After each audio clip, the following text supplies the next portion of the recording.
Marquant le 43e anniversaire du mouvement de redressement, de grandes réalisations accomplies par l'armée arabe syrienne pour sauvegarder la patrie. L'armée arabe syrienne continue de traquer les repères des terroristes dans tout le pays.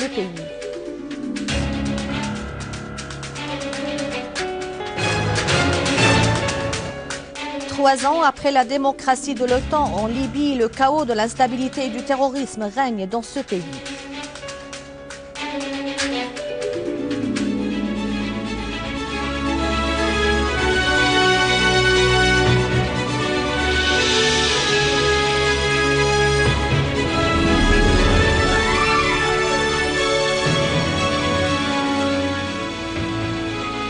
Les détails du journal, bonsoir. Avant 43 ans, le mouvement de redressement est survenu pour réaliser un développement qualitatif dans l'histoire de la Syrie et pour parvenir à un État contemporain édifiant, des laboratoires, des usines, des écoles et des hôpitaux, des projets nationaux importants et d'autres grands accomplissements qui ont construit la Syrie moderne et l'avenir des jeunes, assurent les conditions de sécurité et de stabilité, renforce le projet de la résistance.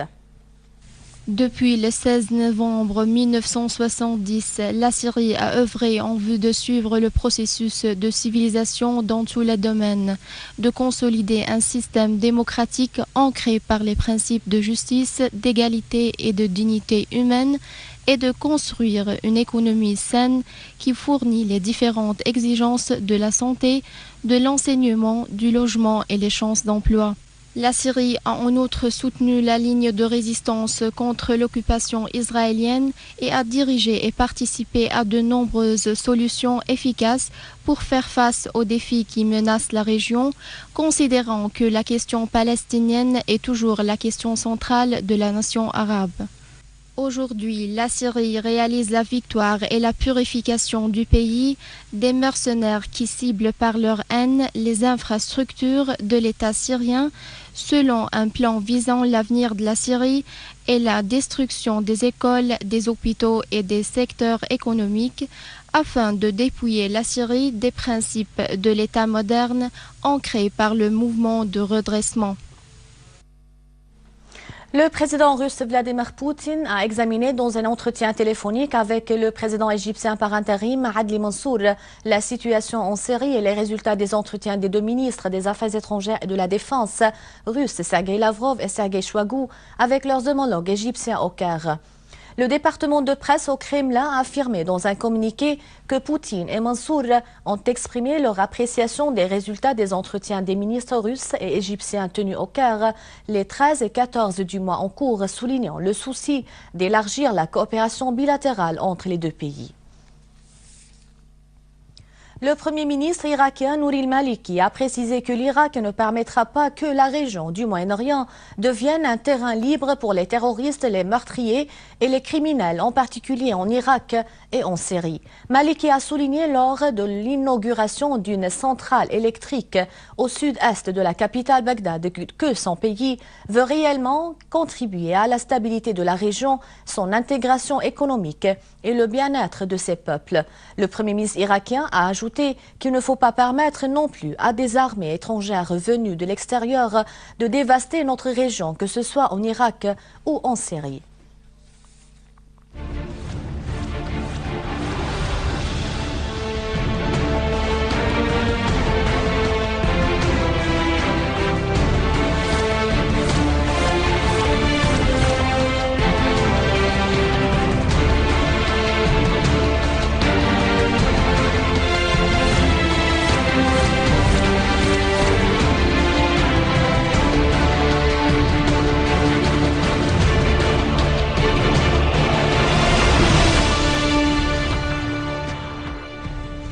À Damas, une femme est tombée en martyre par les éclats des obus de mortier tirés par des terroristes sur le quartier Qassa à Damas. L'agression terroriste a causé également des dégâts matériels dans nombre de voitures et de maisons. De même, des terroristes ont visé par des obus de mortier la région Al-Abbasiyin, faisant des dégâts matériels. Le commandement général de l'armée et des forces armées a affirmé dans un communiqué que des unités de l'armée arabe syrienne ont mené plusieurs opérations tactiques réussies qui lui ont permis de prendre le contrôle total des localités de Hadas, Hourin et Mhin au sud-est de la ville de Homs. Ces 3 localités abritent d'importants entrepôts d'armes. Dans la banlieue est de Homs, les forces armées ont saisi 3 camions chargés d'armes et de munitions et d'engins explosifs aux alentours du palais Al-Hir Al-Gharbi, près de l'autoroute liant Al-Qaryatayn dans la banlieue de Palmyre à Al-Raqqa. Et près de Tel Kalach, l'armée, en coopération avec les gardes frontières et les habitants de la région, a déjoué une tentative d'infiltration terroriste depuis le Liban à partir des localités de Adlin Ghaïda et a tué la plupart des terroristes. L'armée a de même neutralisé plusieurs gangs terroristes au quartier turkmène dans la ville Al-Husn, Kaferlaha, Houla et Khalidia, dirigés par le Tunisien surnommé Abou Sef.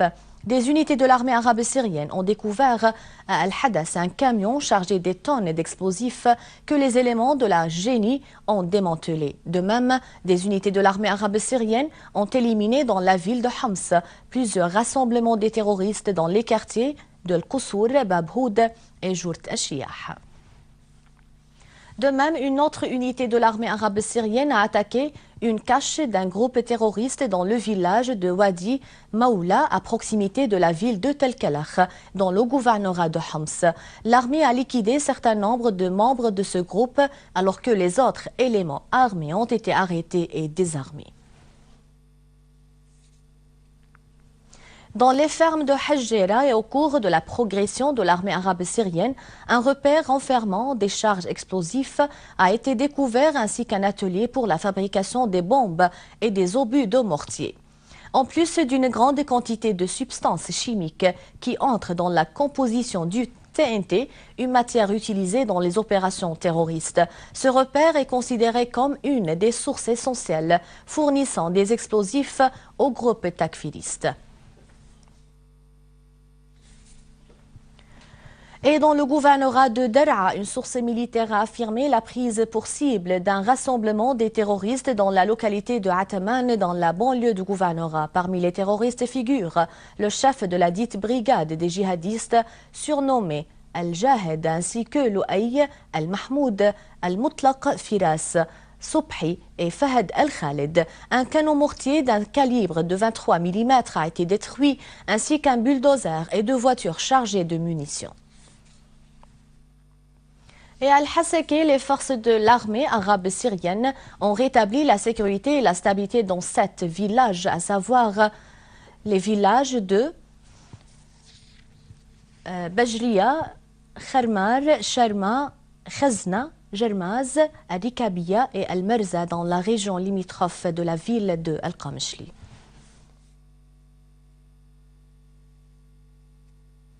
À Alep, nombre de civils ont été blessés par des roquettes tirées par des terroristes sur la région Bustan al-Qasr, touchant le bâtiment de la municipalité. Les 5 roquettes se sont abattues sur la municipalité, causant des dégâts matériels dans les bureaux de service.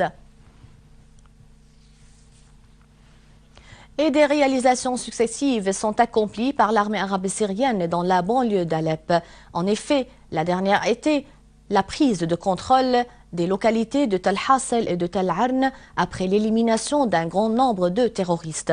Toujours dans la banlieue d'Alep, l'armée arabe syrienne a ouvert la route liant les 2 villages Tel Shreib et Tel Arn.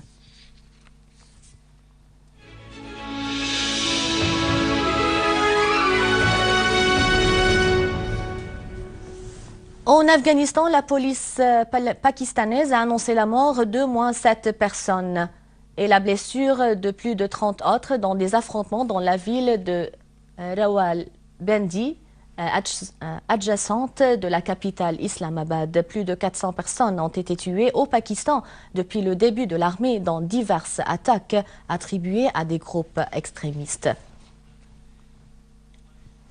En Libye, les 3 ans qui ont suivi l'intervention de l'OTAN ont été marqués par une instabilité et une insécurité croissante dans le pays. Le soi-disant printemps arabe n'ayant pas apporté la démocratie, mais plutôt le désordre avec l'apparition des milliers des milices armées. Le bilan des citoyens libyens tués lors des manifestations populaires contre ces milices s'élève à 37 victimes et plus de 450 blessés. Des sources sécuritaires ont précisé que des dizaines de voitures transportant des miliciens de la ville de Misrata sont arrivées à Tripoli où se déroulent de violents accrochages dans le secteur de Qasr Ben Rachir.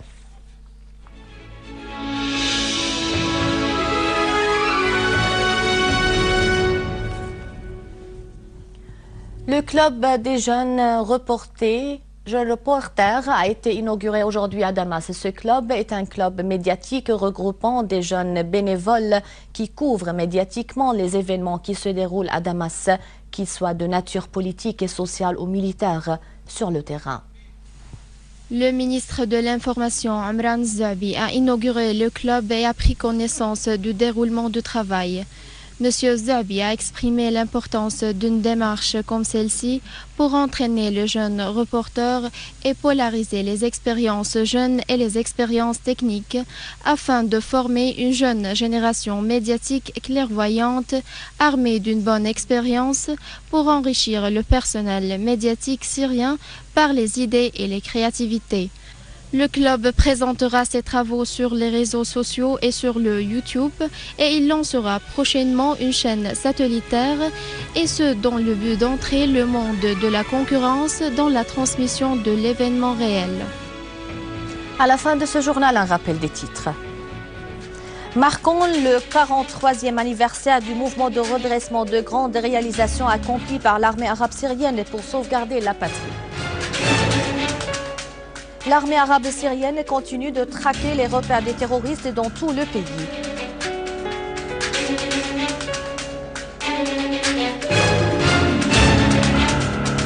Trois ans après la démocratie de l'OTAN en Libye, le chaos de l'instabilité et du terrorisme règne dans ce pays. C'est la fin du journal. Merci de l'avoir suivi. À rappeler, vous pouvez consulter le site internet syriaonline.sy pour revoir ce journal et davantage d'informations. Merci bien. Au revoir.